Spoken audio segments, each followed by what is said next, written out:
we meet weekly for Intervision. I thought, weekly? Really? And, I'm not happy about this. And I said, well, I'll check it out a few times first. But I started doing that. And of course, there were solution-focused intervisions. And what I've found out over the years, it is the one thing that none of us would want to miss. What can we learn from youth and youth workers? How can we support each other and become a better version of ourselves? This is the Source of Growth podcast, created by a Hungarian NGO, the Academy of Experience. I am Arpad Barnai, the host of the podcast. In this episode, we talk about how team members can help each other. This can be especially relevant if you are a helping professional who meets challenging issues and heavy stories as part of your everyday work. Intervision can be one way of doing this. Our guest is Paut Kromkamp, who is a former physiotherapist and manager who has experience in leadership, in coaching individuals and groups, delivering training and working with teams. I find her work very inspiring, especially if you would like to use the resources within your team and support each other with your colleagues. I'm happy that we talk. Really. I really appreciate that you come, because when we were talking about intervision and supervision is something important. And also we do work for others, and it can be tiring. It can have an impact on us. And if you want to do it really well, we should take care of ourselves. And sometimes it's at the end of the list. Like, and ourselves too. Yeah, it's great. Yeah, and each other. Yes. Okay, maybe next time. Yeah, we're going to get to Intervision team support. But first, people might not know you. So if you would say who you are, what do you do? Who am I? I'm Dutch. I live in the Netherlands as well. I'm 60 years old. I've been married for over 37 years. I lost my husband to cancer. Which was very tough. But I can say that we did it in a way that I can look back on with at least a sense of we made the most of it. And he gave me the kind of platform to carry on and move on. So I have continued working a little bit, which has been great because I love my work and it takes me away from things. I'm a mother of two beautiful people in their 30s, building their careers and their families. Grandmother of a almost 7-year-old, and she's brilliant. Wow. So the personal part of my life is pretty important at the moment, but work also is as well. I've been hooked on solution focus since 2008. I've discovered that is not just work. It fits with the way you think, your views on the world, on people, on how you want to be. So it's been massively important these past year and a half to cope with everything as well. So how did I get there? 2008, I said I had a life before that. I started out as a physical therapist. I've held that profession for about 20 years, I think. In many different fields. The last jobs I had were in organizations or homes, actually, for people with disabilities, mental as well as physical disabilities. And on the side, I've always done lots of board work and organizational work. And at some point, the organization that I was working in needed to make a change. And they asked me as one of the people to lead that change. And from then on, I've been working as a manager or project leader or what have you in all kinds of healthcare organizations. And then at some point, I was regional manager of an organization that was kind of specialized social work for people with handicaps. We were given the assignment by the government to stop putting our arms around people and helping them, but instead kind of lifting them so that they could help themselves, be more independent. That was all the thing in the early 2000s, which was a fascinating assignment, but nobody told us how to do that. And I had a brilliant team of mainly social workers, family therapists, psychologists. They were doing an awesome job, but we couldn't find kind of a theory or a thinking that would fit all that. We were plucking things left, right, and center. And then one evening I got invited to a talk by Vivian Hogg. Vivian Hogg is from the north of the UK. She was working with John Wheeler at the time, who was also a well-known name in the field. And what they had done is they developed a kind of a format that would fit various fields in healthcare and welfare. And it was derived from the science of safety model. The science of safety was developed by Andrew Turnell and Steve Edwards in Australia in the late 90s to tackle the huge problem of child protection. And what they did was really spectacular. They just traveled around their part of the country, going to the people working in the field, asking them, what have you discovered that is working in your practice? Which, of course, we now know is an extremely solution-focused question. They went round, they interviewed over 300 people, I think, at that time. And they slowly started to compile all these what's working answers. And they built that into a model of good practice in child protection. And since then, they've shaved and they've perfected it much more and more. So that was coming up. Mm-hmm. And it was actually the physician responsible for the child protection team in our region that invited Viv to our parts. And he was a huge fan of science of safety. He wanted to introduce it to the field. And what Vivian and John had done was translate it to not just child protection cases where safety was an issue, but general welfare question, all the things that you come across in social work and in caring for people. I'll never forget that evening because she started talking and I started taking notes. And I think it must have been within 5 or 10 minutes that kind of a light bulb came on, thinking, this is what we've been looking for. This is what we've been doing, but we didn't have the words. We didn't have the framework. So one thing led to another. I invited a trainer to come and work with our team. We did some amazing things with it. We just ran with it. Yeah, it was not long after that I decided, okay, I can see so many more areas where I could put this to good use, that I decided to quit my job and become an independent consultant and trainer. And I've never looked back since, really. Yeah. It sounds like either in healthcare and in social work, it's pretty much about responsibility. So you're responsible for the well-being of people, and most likely these people are not well. Like in most cases, if there's a case, when people come, it's usually about an issue they have or something is not okay, so it should be fixed. So there's higher level of risk of injury or hurt. This could create some mindset of risk assessment or some mindset of very healthy awareness of possible risks, because you see how things could go wrong, so you are more aware, and then you look for signs to avoid it. Mm-hmm. And when I was trained in first aid, you learn a lot about injuries, because you need to know, like, if you hit your head, that can be really bad. So let's prevent it. It sounds like this shift was a new perspective or a new glasses to put on. It took a while to adapt it in your team. Of course, I was trained in risk assessment and damage assessment as a physical therapist. You learn to assess quickly what's wrong with someone, and then you, as the expert, will tell them what they need to do.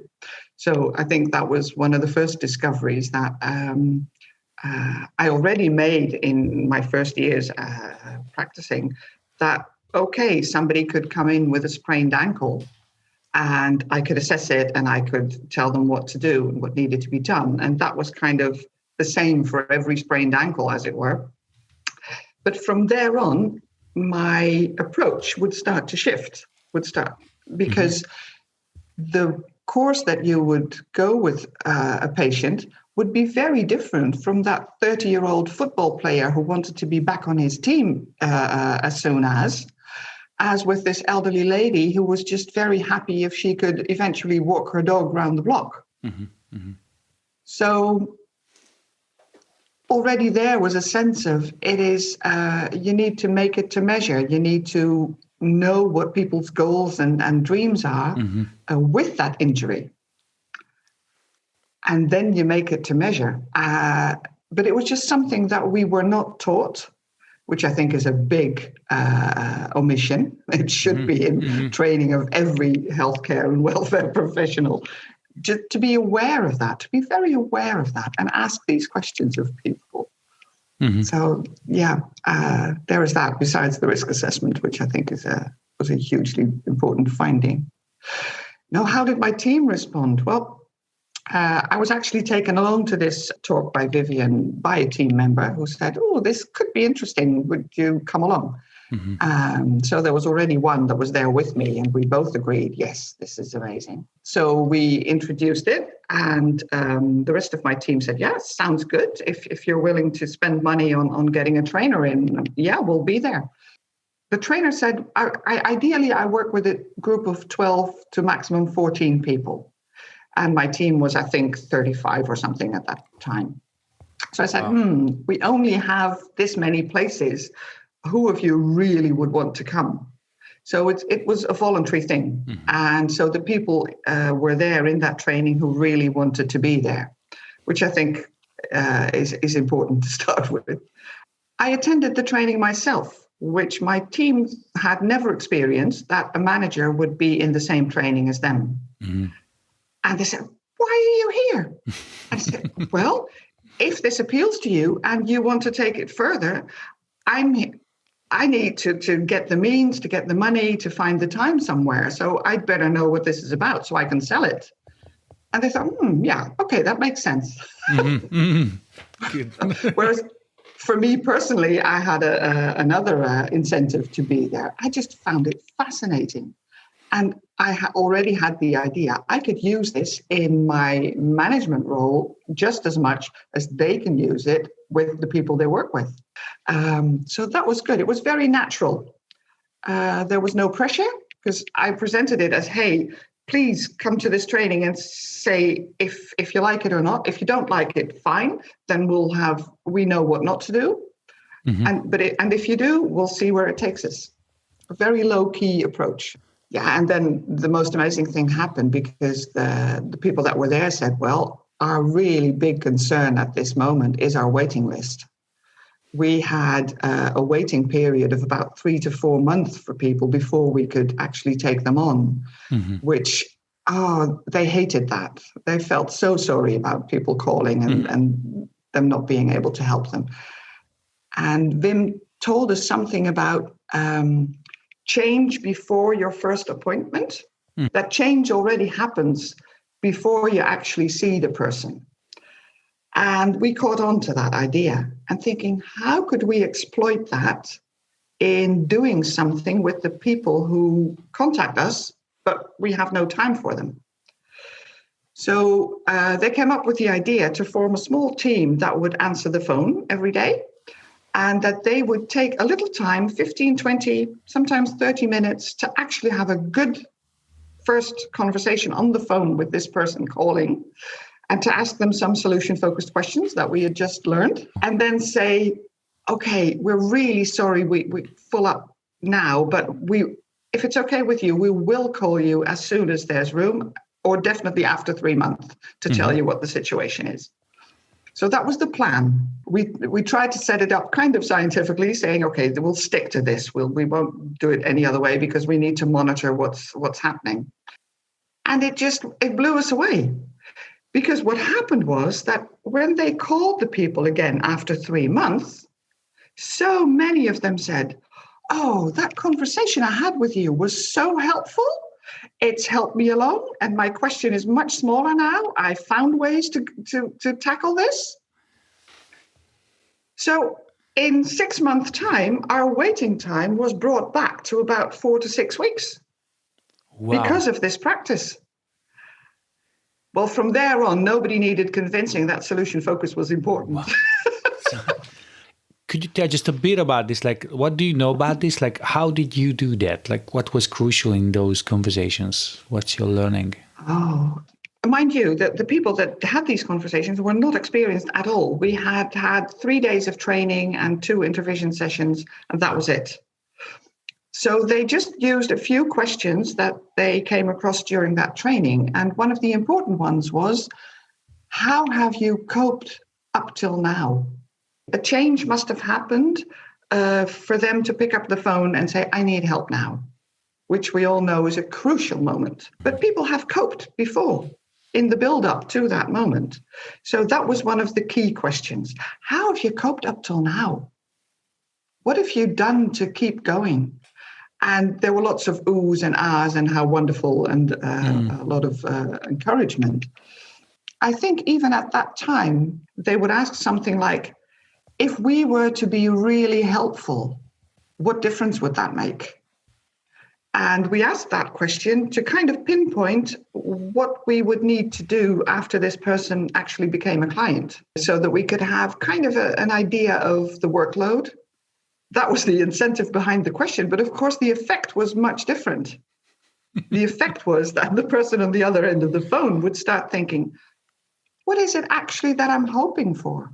At the time, we knew nothing about hope theories and best hopes and stuff. But I'm guessing now that must have been the effect as well. In terms of the dialogic quadrant that we both are fans of, we took them to the good things in their past and their hoped for future. Well, what strikes me is that it was just, you mentioned 3 days training and some intervision happening, and people using everyday language on phone can do this. Yeah. Wow. So it's amazing. People had real issues there on the other end of the phone. What were the issues that you could deal with in such way? Okay. A big part of it was family problems. A lot of our clients have below average IQs and struggling to cope in society. And they would have difficulties in their relationship or with their children. Teachers complaining, social workers on their neck thinking you need to be a better parent, but they would have no idea how to, but they loved their kids to bits and wanted to be there as a family. That was a big thing. Another big thing was work. Very hard to find work if you don't have the proper education or diplomas and things like that. And so people getting bored and hanging around and wanting to make something of that. Yeah, those were things that would come across really often. Or parents that would call in that would have a child with a certain disability and they'd have trouble coping or organizing the whole support system around them. And they called us in for help around that. So many, many things, but serious stuff, really serious stuff. The other part of your sentence, like one part was preparation, training, and the other part was intervision. And that's one of the topics that I'm super interested in. I don't know much about other parts of the world, but in Hungary, this responsibility of professionals supporting others is a kind of ambivalent thing. It's like you should do it really well, be a professional, get proper training, and prepare and do your best. There's this highest level possible knowledge about stuff. And if you have a look at what's actually happening in life, it's that we have very few top level experts and a lot of people who need some kind of support. Yeah. So you just send their people with less than top level or less than maximum training. You say, okay, if you can do stuff, that's really great because it's better than nothing. And let's do it well. And what if they end up meeting something that they don't know how to deal with? And how do they get support? And there's the answer. Okay, you should get supervision. So invite someone from the top level, let's put it that way, who can help you out with giving some more oversight or directions or something like that. Let's the short description of how it's seen usually what I meet. And then if you just scratch it a bit, you see that it's not actually like that, because the people working on the field do different stuff than a lot of people working in this top expert category. So it's a different stuff they do.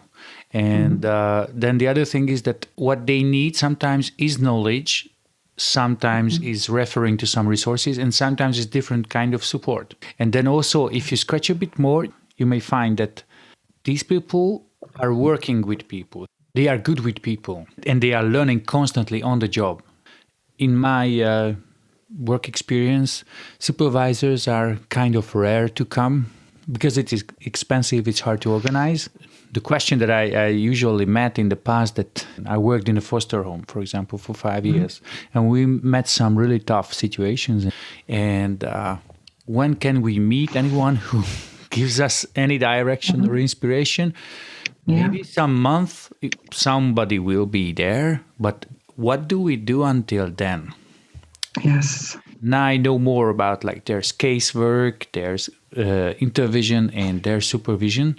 This is ideally all somewhere there.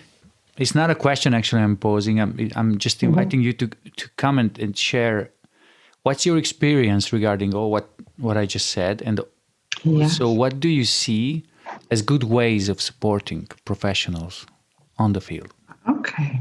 First of all, because of my background, what I just pictured as a physical therapist and later on a manager and director, I had no experience with supervision or any kind of professional support.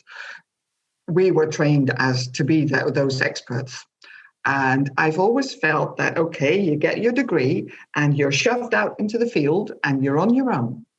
And dare not say that you don't know something, because then your head will be chopped off because you are not perceived as that expert professional, which I thought was ridiculous, because the real work begins after you get your degree, once you get out in the field.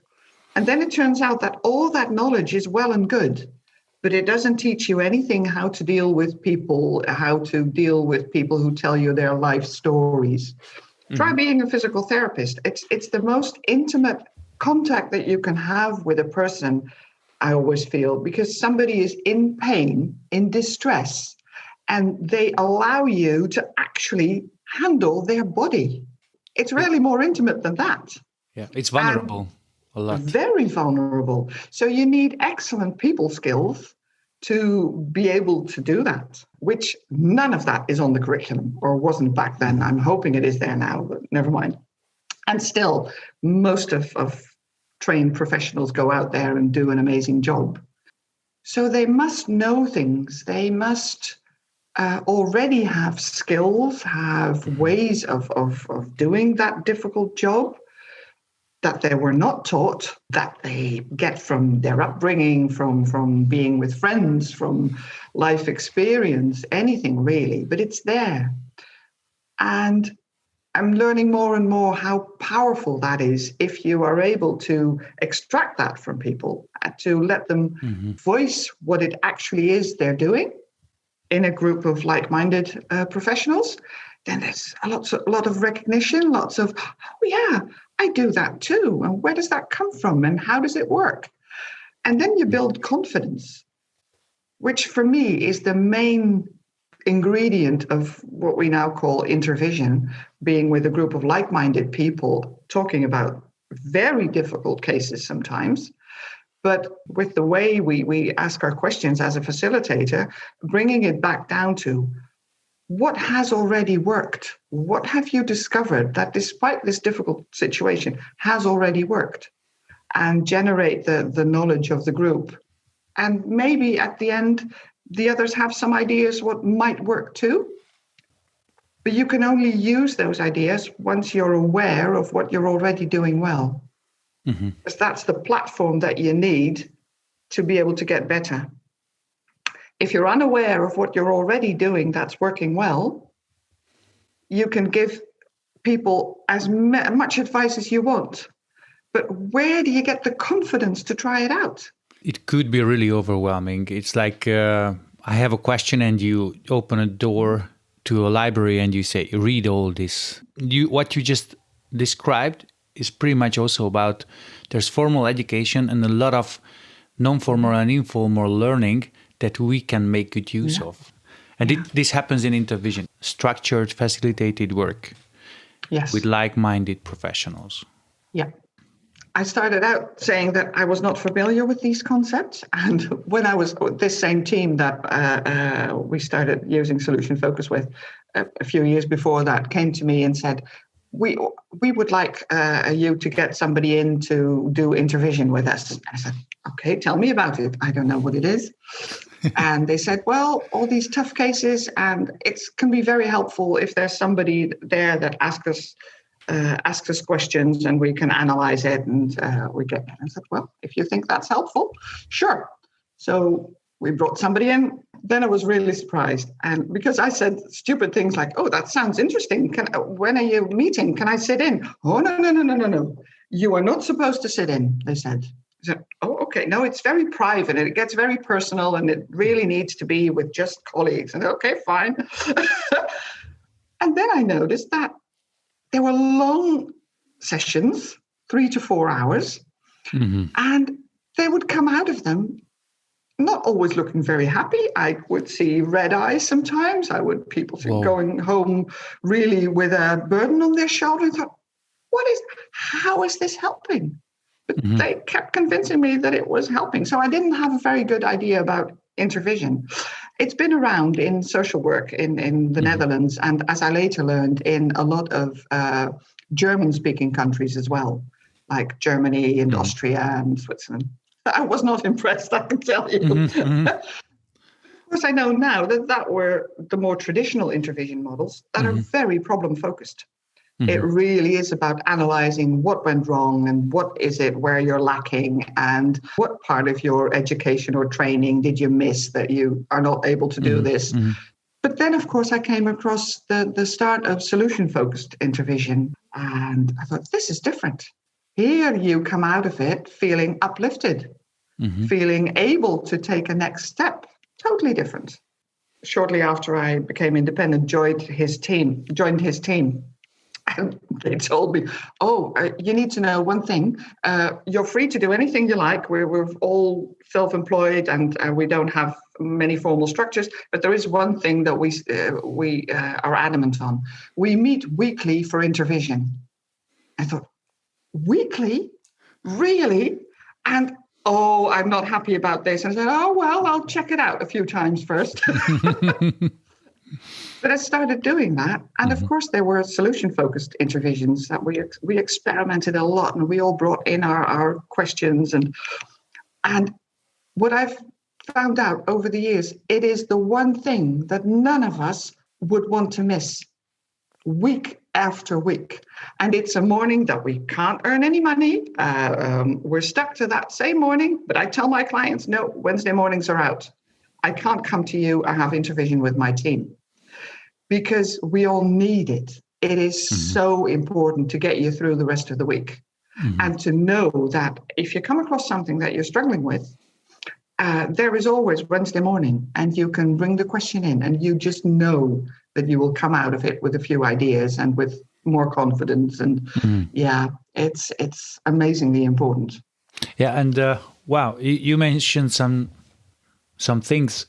Problem-focused, solution-focused. Then also you mentioned this, you described this picture of people going in, maybe it's helpful, and then analyzing something or describing things to a point where I feel that all the world's burden is on my shoulder and I'm not enough. I've seen that too. And also the uplifting part.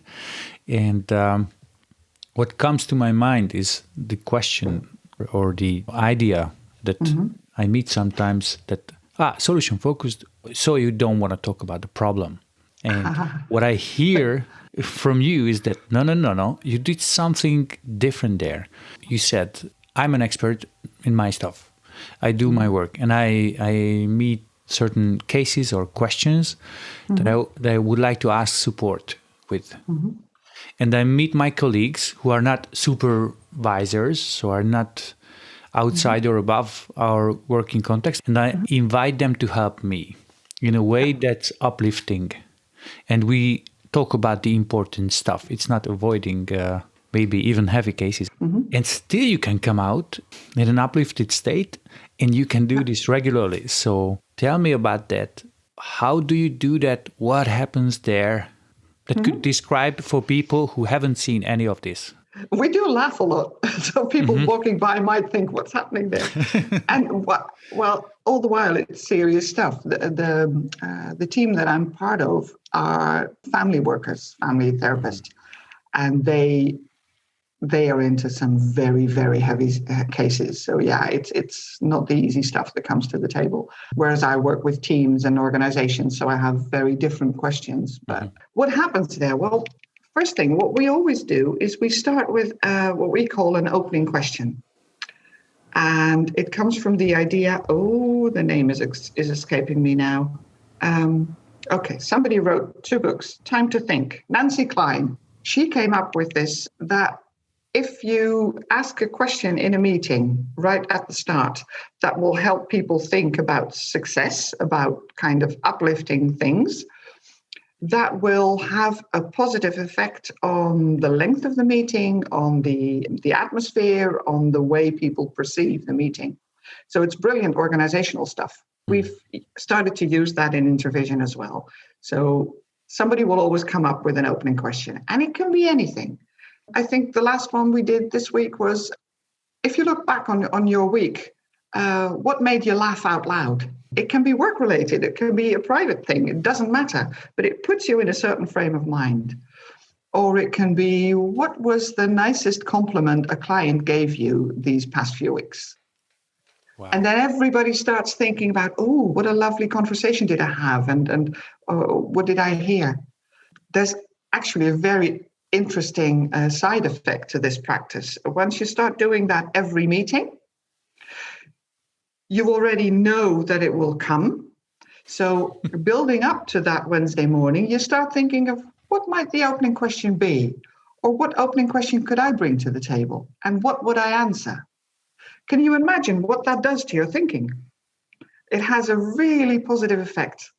And very often somebody at the table will say, or on Zoom this past year, will say, I've thought of an opening question. Can I use it? Because they're just so excited. And then the rest will say, please do. And of course, you already know your own answer. So be the first to answer it as well. And then we go around the table. Wow. It's there from the start. And again, there is this effect before you actually meet, which is key in solution focus, I'm convinced. And then first we kind of do an inventory of how many people actually have burning questions that they want to put forward, because we allocate an hour and a half, 2 hours. And if there's 6 of us, we need to know, we need to be a bit more succinct. And if there's just 2, we can elaborate. So we kind of just count at first. Somebody chairs.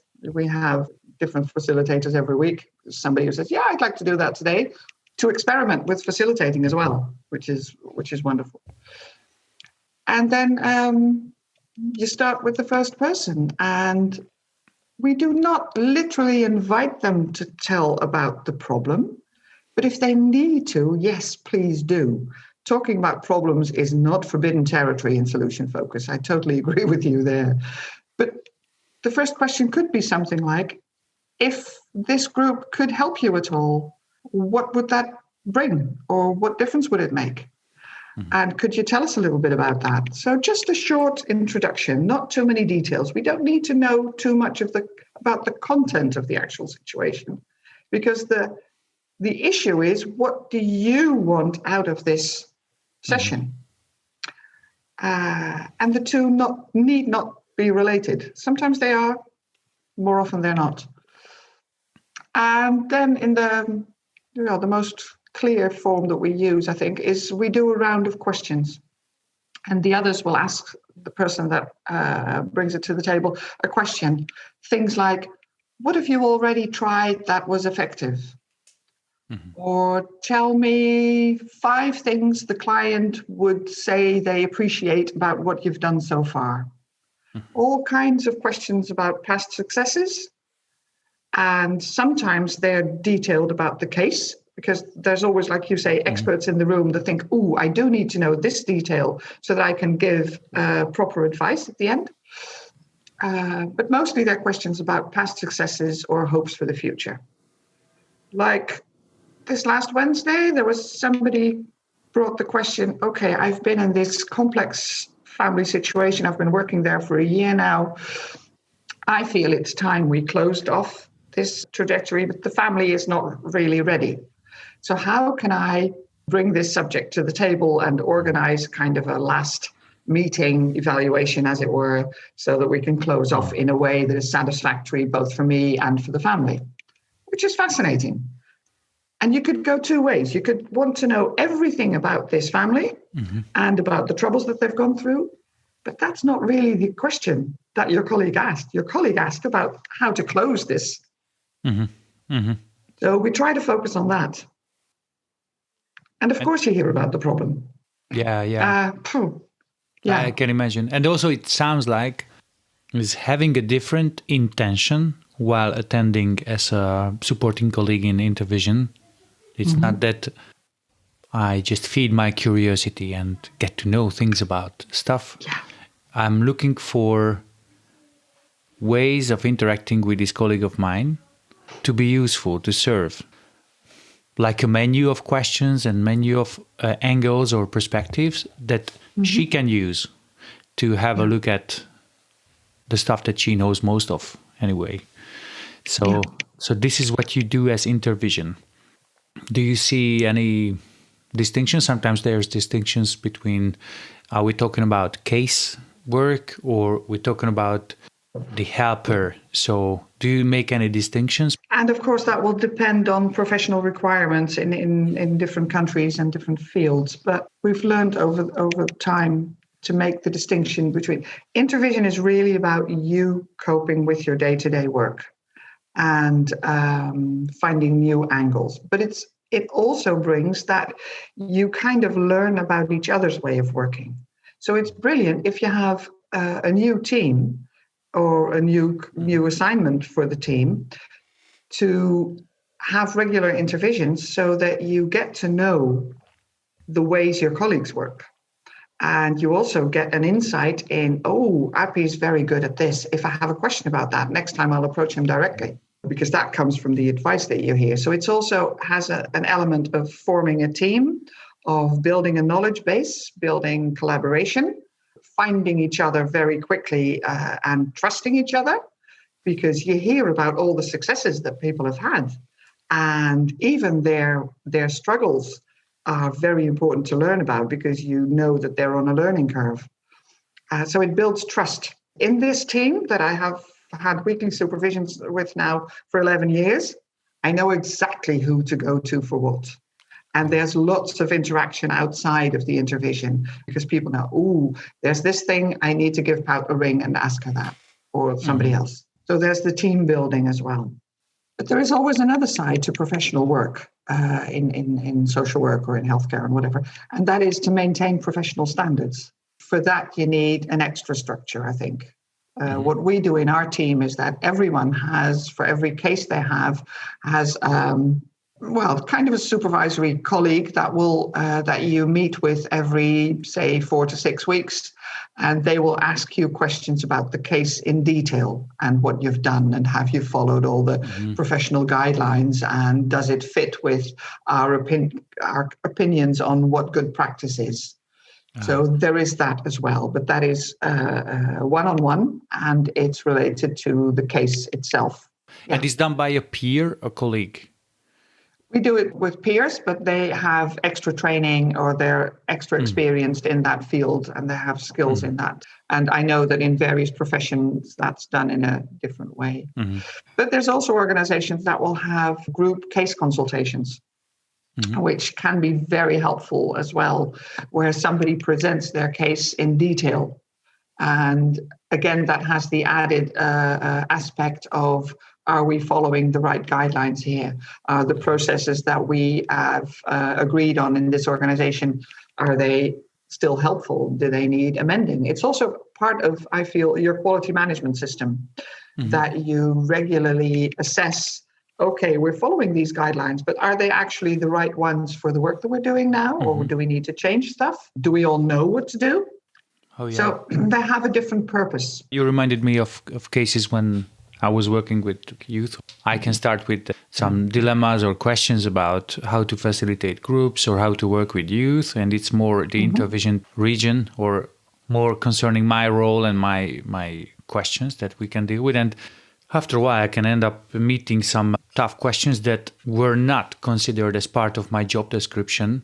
When I started, then I just shrug and look around like, guys, I don't know. Like, do we have any idea what to do with this? And these are the cases when this amendment or changing our way of functioning could take place, or inviting someone else as a supervisor. Do you also use supervision as a support, inviting outsider supervisors?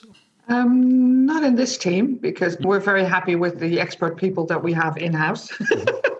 But I know that that is used in a lot of organizations, and in the organizations where I've had management jobs, I would sometimes get an outside supervisor in. But mainly when this person really had questions about their professional development, for instance, or where they wanted to focus on a certain aspect of their work and wanted to grow in that, then it can be very helpful to have a personal supervisor. But I always find that that supervisor needs to be an expert in the field as well, in order to help you with that. That's the most effective one. Otherwise, it's called coaching. For me, there's a difference between supervision and coaching. What's that? Could you tell a bit about that? Supervision really is from an expert point of view. The super, the Latin from above, really says that. I overlook what you're doing. So a supervisor will often report to somebody's manager or whatever. So, okay, I can see this and that is in order, and that's lacking, and you need to pay for some education in that direction. That's what supervision in the classical sense means for me. If somebody would have general questions on, okay, I've been in this job now for 5 years and I feel it's not quite right for me. I'm thinking about next moves, or what could I change here to feel happy again? So questions like that, they're much more coaching questions. And a coach doesn't need to be an expert in that field. It can be anyone. And you just mentioned one thing, like you can be brief and short sometimes. So you have 2 hours and 6 cases or 6 questions. Oh, yeah. There might be a concern that, come on, you cannot do anything in that short time. How do you do that it's still useful for people? Okay. It's really interesting because, like I described, we usually start with a round of questions. And then we ask that person to sit back while we all bring something to the table that we think we really appreciate that in what they did. And that often sort of settles the mind, think, okay, I have done some good work. Because when somebody asks for help, it's usually because they don't know what to do next and they think they've done nothing right. So that's a very important part of those first 2 rounds. And then after that, we can all give a piece of advice where, if it was you bringing the question to the table, I would ask you to sit back, close your mic, not react, just hear it coming in, because people will say things that you've already done. They will say things that you say, that didn't work, I'm not going to do that again. But then sometimes the third person says a similar thing and you start thinking, maybe I should give it another go. Or because I want you to be able to process what's being said, but totally make your own choice. So a very big distinction with classical intervision is that as a facilitator, we say at the end, this is it. The person bringing the question is totally free to use something of what they've heard or not, or come up with their own thinking, but we are not going to give any extra advice, not when you're standing at the coffee machine later on. You'll say, do you know what? You should do this or that. No. Refrain from that. Shush. Only if they say, you said something interesting, can you tell me more? It's up to them. And sometimes that can be very quick, especially with a more experienced group of people. Sometimes in the first round of questions, they will say at the third question, okay, that's it, I've got it. Thank you very much. Move on. Wow, so it's self-service. Fine. And I, as a facilitator, or the rest of the group, will have no idea what that thought was if they're not sharing it. And that's fine. And that's where it can be really quick. Wow, thank you. And sometimes somebody will have a very practical question, like I need some ideas for this session that I have with a 12-year-old who's interested in such and such, and this is the topic, and I've run out of ideas. Get me some ideas. And then we'll say, okay, sit back, write them all down. We'll come up with 25. And we do a quick fire round until we have 25 ideas that person can use or not. And it's so fascinating that more often than not, people will go away and do something that has not been said in intervision. Wow. Okay, so it sounds like that you invite people not strictly adapt anything they heard, and this way you change the taste of being advised to do something. Yes. Just offer some perspective, some ideas, bits and pieces, and you rely on the person actively digesting and meanwhile thinking about new stuff. So people know that this is how we use this. I don't want you to solve my issues. I just want you to help me generate new ideas. Yes. Yes. And what I love about that, this is solution focus. It is not me as the expert that will give you the solution to your problem. No, all I can hope to achieve is that I sort of generate some thinking in you that will help you come up with the next step, or recognize that you're doing the right thing anyway, or that you don't need to change anything. Wow. That is totally up to you. And that's the essence of solution focus. So that's where Intervision also comes in as a great tool to establish a solution-focused culture in your organization. Because if you have these weekly meetings where you are the subject and the actor in a very solution-focused process, and you feel the benefits of that every week, it gets easier to use those same ideas with your clients and in your work. It's also kind of a practice round. So I've over the last few years, I've more and more introduced it in organizations as a way of establishing this solution-focused culture, because it's okay if I come in and do a 3 or 5 day training, but if I leave and nobody keeps the fire burning, it might just fade out, which is a waste of good time and money and energy. Let's not do that. Let's keep training shorter and invest in first a series of facilitated intervisions, and let the object of the facilitation be that at some point you all feel comfortable about facilitating, and then I can leave. The culture is there much more and more. So I've been using it as an instrument to set a solution-focused culture more and more. Wow. What I appreciate in this a lot is that you can try it out, feel it on your skin. And also you can try it out to say those words, ask those questions, or be with that kind of intention, and to see like, okay, I can do this. And if I can do this with my colleagues, maybe I can do with clients. And if I think about people who could do intervision, either in health care or social work or youth work, they will be doing some interaction with other people at the end of the day. So if they practice intervision, they are practicing ways of interacting with people. And also in the intervision, they also practice this approach towards people and respecting other people, respecting that they are experts of their lives, and I treat them like that. Yes. Yes. That's what you want in your teams as well. You want them to feel recognized as the experts in their work, and you want them to have the confidence to go out there and do it. If you have this, I say weekly all the time because I really think that is a good interval. If you have this weekly support moment where you can always fall back on, it gives you the confidence to carry on. And so many times over the years, we've had colleagues that say, I've told my client that I will bring this into intervision, and then I'd come back to them.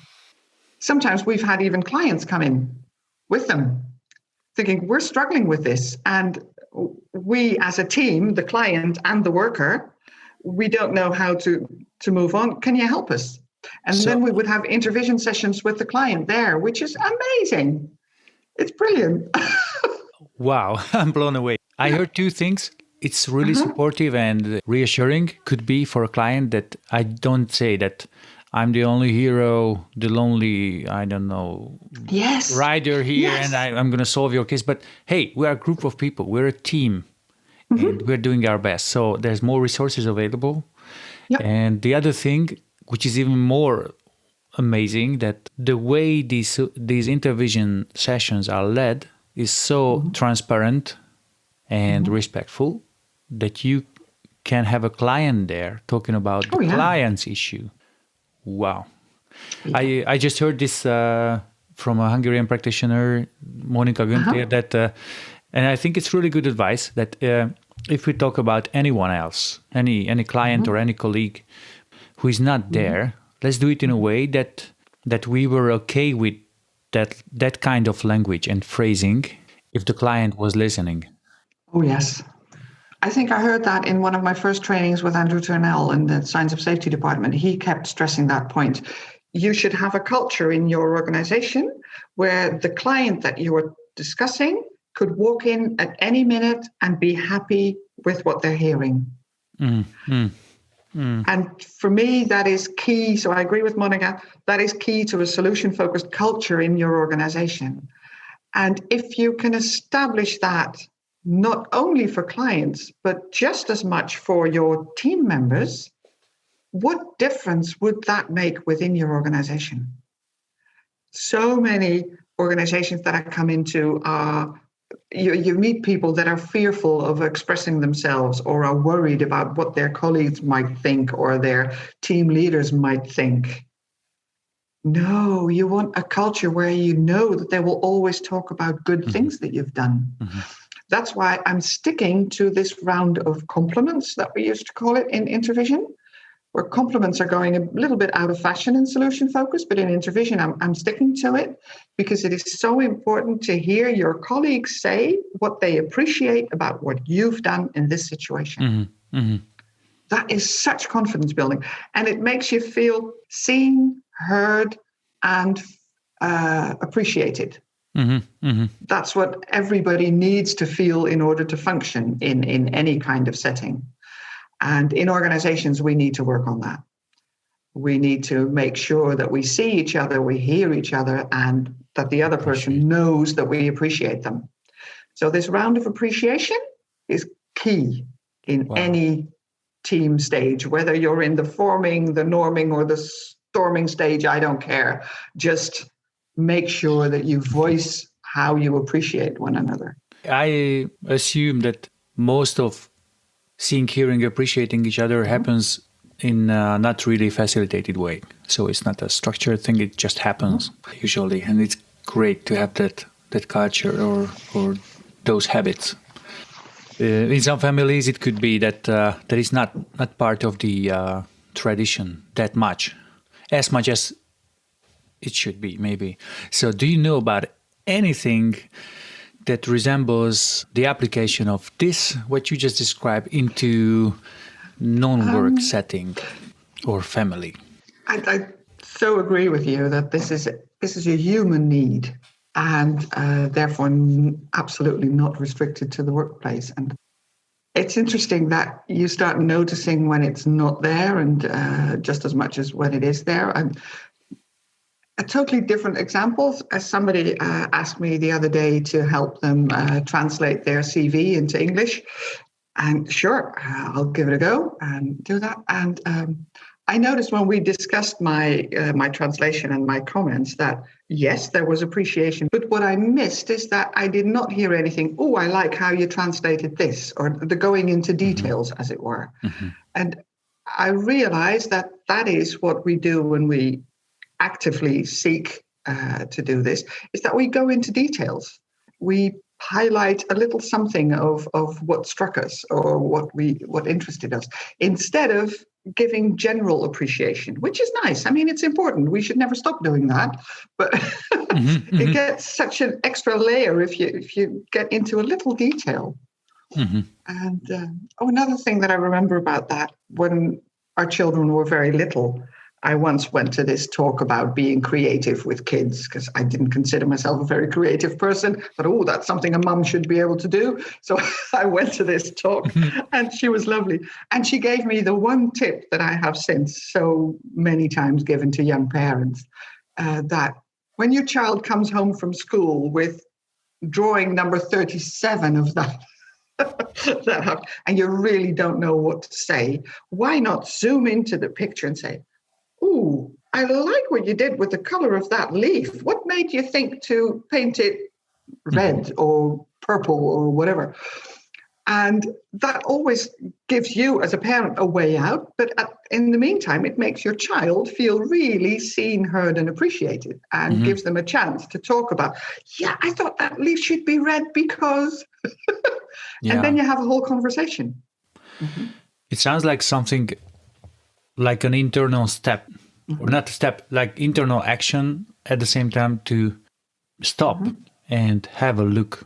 Have a look at the drawing, or have a look at the other person, who she is right now. What is happening here? And appreciation as giving attention. Wow. Thank you. Yeah. You inspired me a lot with this. Wow. And you're just helping me realize that is such a big part in the whole intervision process. Where first, because you ask questions that are quite detailed, it makes the other person think and therefore be seen and heard. And then we do this round of, the questions itself can be very appreciative, but we add an extra purposeful layer of that by doing a round of appreciation. I really liked what you did there, or I noticed that when you talked about this, your eyes started to shine, or it can be various things. So you have questions round, and then appreciation round, and then ideas round. Yes. Yeah. And always in the same order, or you change them sometimes? Just various ways of going about it, because once you get the concept, there's so many things you can do. You can do, and we pick and choose from formats that are already out there, because like sometimes we will use positive gossip, where it's really fun to ask the person with the question, okay, would you mind turning your chair around so that you don't see somebody's face? And then we gossip for about 8 minutes or something about your dilemma or question. And we always make sure that it's positive, of course, so that the appreciation is there. And we don't go into, oh, I can see why she struggles with that because she's done so many times before. No, that would be the old way. No way. You're just present when people say appreciative things about you. And the people who haven't done it or haven't experienced this, I think this is a really good way of creating a frame where it's kind of playful. So it's a pretense, like a game. It's just a gossip. So you don't have to take it seriously, but you can listen and you don't have to react. So we take out this interactional politeness stuff like, oh, come on, don't say that. It's real. It's good, and it's easy to do it on Zoom, no? Like online. Yeah. And what other ways do you have for appreciation? We sometimes will use kind of all kinds of reflecting team formats. For instance, I could have a short interview with you for about 10 minutes and instruct the rest of the group to, okay, could you please write down what you thought RP really did well in this case, what you would like, if you were in his shoes, that you would have thought of that or something like that. And then give them that feedback, let them give that feedback afterwards. That's Directly. really nice way when you're working with larger groups. I think you've noticed in a few of the workshops on Intervision that when there were about 30, 40 people, that I would have them in rows and give them certain assignments, as it were, for feedback afterwards. So there's lots of ways you can play with that. Wow, thank you for this. What I really appreciate in this, that we are talking about general things and also very concrete things that you can adapt in the workplace. We started with solution focus is something that can help you elevate and go on. And it doesn't mean that you don't deal with serious things. No, it really means that you deal with things that matter to people. And it's pretty much also about relationships. And when we started our conversation, you talked about this ongoing talk with Hassan about solution focus and grief. And it really struck me as something unique. I'm looking forward to listening to that. And I cannot go away without asking about this grief and solution focus, if it's okay for you. Yes, we started talking because we both suffered a loss and we appreciate each other a lot. And when we're at conferences, we can go well into the night talking solution focus and having a lot of fun. What we ended up doing was telling each other lots of stories. things that we both experienced, and then have the other person asking questions about that. And a central theme is, how did solution-focused thinking fit in? Like when I told her at some point that my husband was getting cancer treatment, which of course is a rocky road with lots of very difficult moments. And there would be nights that I would be totally panicking, thinking, what are we going to do about this? And I cannot sleep, and I need to sleep because I need to be fresh and energetic in the morning. And what do I need to do? Then simply realizing that all I really needed to think about was one small thing that I could do now to ensure that at least I could sleep, without having to know how I was going to resolve this question in the morning. It's something that I learned from solution focus. To be aware of that. I mean, of course, everybody does that and it's always there, but to be aware of it so that at least I could think, okay, stop panicking. What can I do now that will help me get to sleep? And sometimes that would be something simple like, okay, I will send a text message to my kids tomorrow morning that I need to talk to both of them on Zoom. One's abroad, and of course there was COVID and we lived a few hours apart from the other. I just need to talk to them for 10 minutes on Zoom, first thing in the morning. And I need to hear what they think about this. And that something will come out of that. I have no idea what yet, but something will come out of that. And then I could let it go, and at least I could sleep. Wow. So that's little observations like that. Okay, where do solution-focused ideas come in? You said it's a rocky road. And you had the experience from before that if you see the stretch in front of you, you don't need to see a long distance clearly, but if you see just a bit in front of you, like a few steps ahead, that can help you also to trust in the process of finding new steps. And it sounds like you could do this because you practiced this before and you saw it working for you. Did I get it right? Like this was. That has helped me a lot. Yeah, just to realize, okay, I'm panicking now. What has helped me before when I'm panicking? And what is the most important thing that I need to achieve now in the short term? Leave the long term. That will solve itself. Things like that, just to be able to recognize those patterns. That has helped me a lot. Yeah.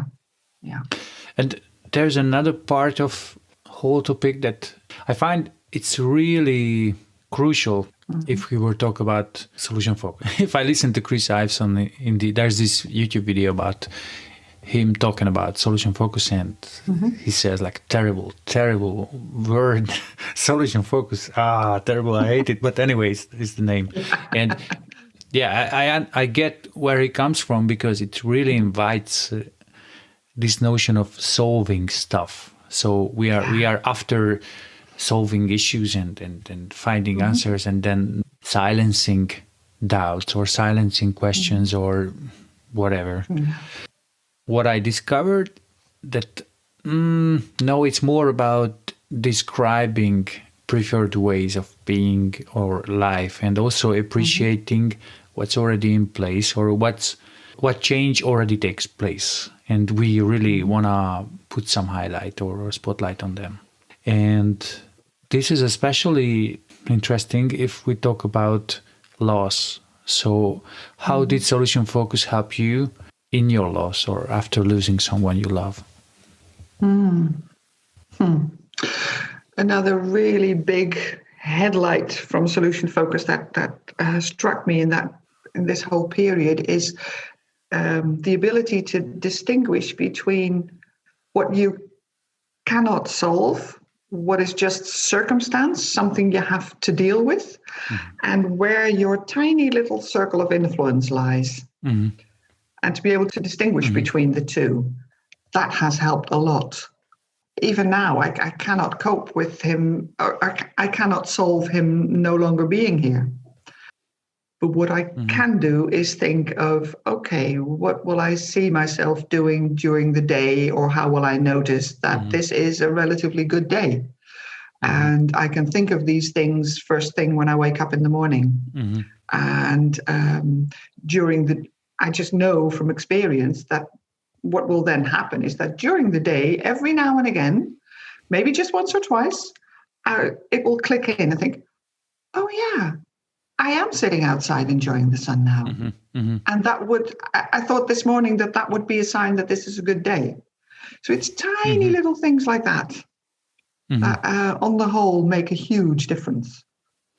Yeah. Wow. Yeah. And that thing about that distinction between what can I not solve and where is my influence, that is for me a very big one. Because I can sit here moping about that he's not here for me to talk to and to discuss things with.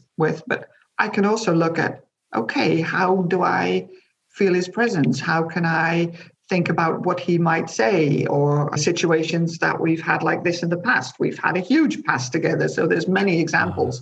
So what was a similar situation and what was our conversation like then? Which is much more helpful. Because then he's still there to help me along, and I can incorporate his perspective, as it were. Yeah. Wow, it's also something about appreciation and gratitude.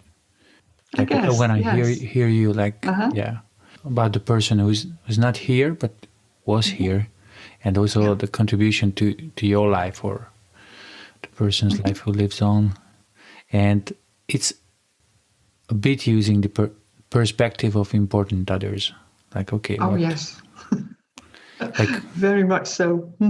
What I've learned that this is super important. We are so social beings that we really see ourselves in the eyes of the others, and that's important who we pick, whose eyes to use.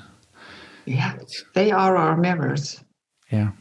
Well, thank Absolutely. you for bringing this here, because it's a vulnerable topic, and I think because it can be felt as big and overwhelming or hard to grasp, it's rarely spoken of. When I heard that you have these conversations with Hasan, I was happy for that two very skilled persons having conversations on this, and professional and personal at the same time. I have this hope that it's reinforcing and helping others also to work or to be with their losses in life, because everyone has that. It's so different for everyone. Yeah, that's the one thing that we keep saying to each other. Oh yeah. Yeah, it's extreme. But thank you for this encouragement. That helps us getting it out there. We will know about it when you say like, okay, yes. we got it. And I'm just looking at the time now. Curious about, you said like, okay, you have this time of your life now that things are changing. So people are listening to us and getting inspired and curious. Come on, I want to contact Paut. What is the thing that people can knock on your door with, and what are you open to, and where can they do that? My problem is that I love anything to do with applying solution focus. So I've never been able to pinpoint myself to one thing. So I work with big organizations. I coach executives, but I also coach people out there in the field, or work with teams that are stuck. What fascinates me at the moment is the question of how do we move on from this lockdown period where everything in work and life has changed and the world probably will never be the same. How can we apply solution focus to making that transition? Whether it's on a personal level, whether it's on a team level or on an organizational level, I just like the mix. So if there's any question that people think, oh, I might like to have a word, please do. And we'll find out together whether it's worthwhile to pursue or not. Something like that. Oh, great. Because yes, I love doing Intervision, but I also enjoy coaching and team coaching and organizational stuff just as much. I'm findable online on social media, I think, on LinkedIn or Facebook or whatever. Just use my name and okay. Yeah, the means is not what it's about. It's the contact between people. I felt listened to today. Thank you very much. Thank you. Me too. Thank you for listening to this episode of the podcast.